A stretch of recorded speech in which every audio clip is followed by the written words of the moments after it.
آگے فرمایا لعلک باخع نفسک الا یکونوا مؤمنین، اے نبی یوں لگتا ہے کہ تم اپنے آپ کو ہلاک کر لو گے، اپنی جان کو ہلاکت میں ڈال دو گے، اس پریشانی میں، اس ٹینشن میں کہ لوگ ایمان نہیں لا رہے، دعوت دیے جا رہے ہیں، ہر جگہ کام کیے جا رہے ہیں، نتیجہ سامنے نہیں آ رہا، عمر ہے کہ بیتی جا رہی ہے، لوگ اسلام قبول کرتے ہوئے نظر نہیں آتے، تعداد بہت تھوڑی۔ تو حضور اکرم صلی اللہ علیہ وسلم کبھی کبھی پریشان ہو جاتے تھے، اور پریشانی میں کبھی کبھی چادر،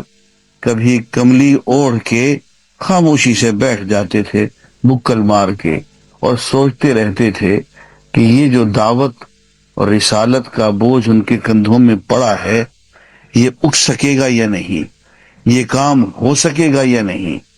کہیں ایسا تو نہیں ہوگا کہ میری زندگی ختم ہو جائے اور کام ادھورا رہ جائے، لوگ قبول نہ کریں اور اس نظام کو، اس دعوت کو آگے دنیا تک نہ پہنچایا جا سکے۔ اس غم میں حضور مبتلا رہتے تھے، اور پھر ایک ایک آدمی کا کبھی نام لے لے کے دعا مانگتے تھے کہ اے اللہ فلاں آدمی مجھے دے دے، اے اللہ فلاں آدمی مجھے دے دے۔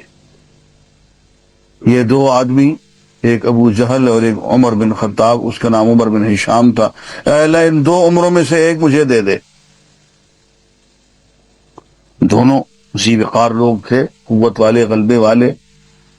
بڑ بولے قسم کے لوگ تھے۔ تو آپ نے کہا کہ ان دو میں سے ایک مجھے دے دے، عمر بن خطاب آ گئے۔ تو یہ ایک غم کی کیفیت، ایک چنتا اور پریشانی کی کیفیت تھی، جس پہ اللہ تعالیٰ نے کہا ہے کہ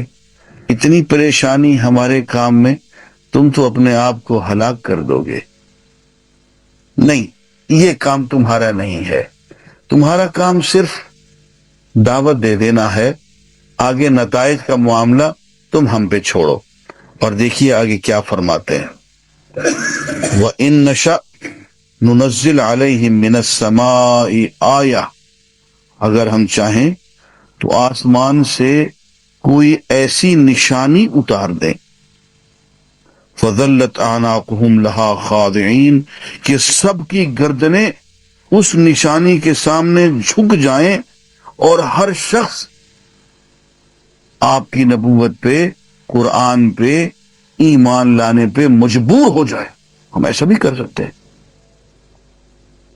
اگر ہم چاہیں تو ہر ایک کو ایمان لانے پہ مجبور کر سکتے ہیں، لیکن یہ ہمارا سسٹم نہیں ہے، یہ ہماری ترتیب اور ہماری تقدیر یہ ہے نہیں۔ ہم کسی کو مجبور کر کے ایمان پہ مجبور نہیں کرتے، کسی کو عمل صالح پہ مجبور نہیں کرتے، کسی کو کفر پہ بھی مجبور نہیں کرتے۔ ہم نے آزاد چھوڑا ہوا ہے، آزاد چھوڑا ہوا ہے، تو پھر کوئی ایمان لائے گا، کوئی نہیں لائے گا، جو لے آئے گا اس پہ شکر کریں، جو نہیں لاتا ہے اس پہ صبر کریں۔ اس پہ اتنی ٹینشن میں مبتلا ہو جانا کہ اپنی جان کو جیسے کوئی ہلاکت میں ڈال رہا ہو، نہیں، ایسا نہیں۔